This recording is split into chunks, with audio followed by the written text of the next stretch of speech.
You and I pay attention to golf quite a bit. We know Tiger well, and there's a whole generation of golfers that, you know, David Duval and Ernie Els and Davis Love, that they're going to look back to the time when they had their best years and they were going up against Tiger when he was Superman. I look at you, I look at Patrick, I look at Stockton and Malone. Is there a parallel, Charles, to just being born at a very difficult time given the obstacle that was in your path? You know, yes and no. You know, Scott, I've been in this game since 1984, the game of fame or NBA. Right. Michael Jordan and Tiger Woods are the two greatest athletes I've ever seen in my life. I've been around a lot of movie stars. I've been around a lot of great athletes. Michael Jordan and Tiger Woods are the only two guys I've ever been around where people actually lose their mind when they see them or they're in the room with them. And I can always say this, hey, it was an honor and a privilege to play against Michael. It was an honor and a privilege to play against, watch Tiger in his prime. But those are the only two guys. As much as I love Magic and Bird and Roger Federer and Novak Djokovic, and in football, you got Tom Brady, who's the greatest football player ever. When you're around Michael and Tiger, there's a different animal. You realize, like, I'm around something that's crazy and special. How hard was it, Charles, to be a contemporary, a peer, on the same type of level, an MVP level? How hard was it to be that and maintain a friendship with a guy who, man, you get one chance with that guy? How hard was that, Charles? Well, it was difficult because, you know, if you lose to him, number one, you're never going to hear the end of it. Right. Listen, there's no other person, as great as he was, there's no person in my life I ever met that I want to beat more in basketball.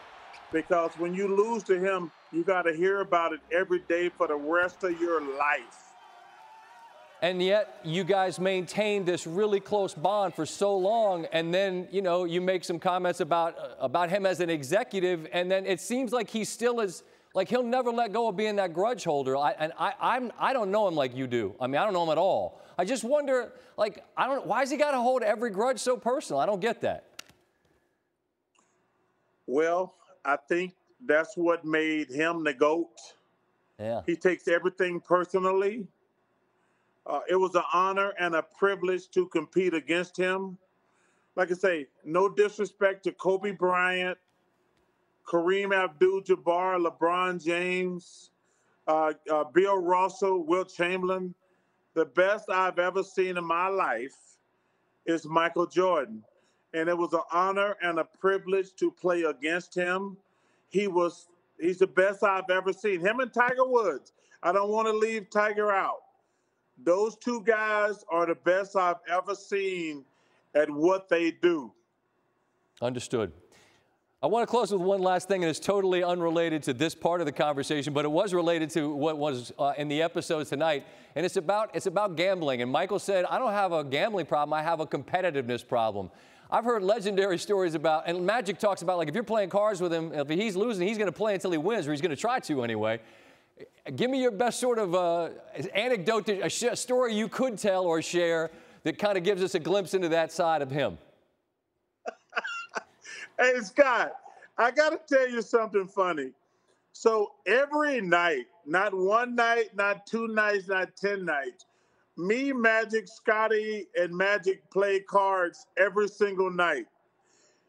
But Michael tried to buy the pot every single night. It was really awesome. Like, first of all, we don't have as much, well, me and Scotty don't have as much money as Michael and Magic. But we knew that no matter what the cards were, at the end of the night, or like 3 or 4 times a night, Michael was always going to try to buy the pot. And it just like he always says, what's your breaking point of going all in? He just wanted to find the number that made you uncomfortable. That's the story I always hear, right? Hey, and let me tell you something. Him and Magic are on a whole different level than me and Scotty. But they always try to make you to the point. But he tried to buy the pot. They tried to buy the pot every single night, Scott. It was awesome and hilarious. Well, I think, see, these are the stories. This is why the casinos are open 24 hours, man, because if you got deep pockets and you're that competitive, man, they're more than happy to take your action until the sun comes up. You know what I mean? Hey, but let me tell you something. You have to have 100% confidence in your hand if you're going to go all in against Michael, because he's going to be doubling down. If you got a good hand, you got to go all in. You got to do it. Well, listen, Charles, it's always fun to cross paths. I appreciate your time. I appreciate your perspective, and you're always kind to our show, and that means a lot to me. So stay safe, and hopefully we get to watch you and the fellas over on TNT talking some basketball somewhere down the road, not too far from now, all right? Hey, guys, thanks for having me. Everybody, please be safe out there and keep your social distance. Hey, Scott, you and Stanford Steve, man, y'all keep up the amazing work. Appreciate you, Charles. Thank you. Thanks for watching ESPN on YouTube. For live streaming sports and premium content, subscribe to ESPN+.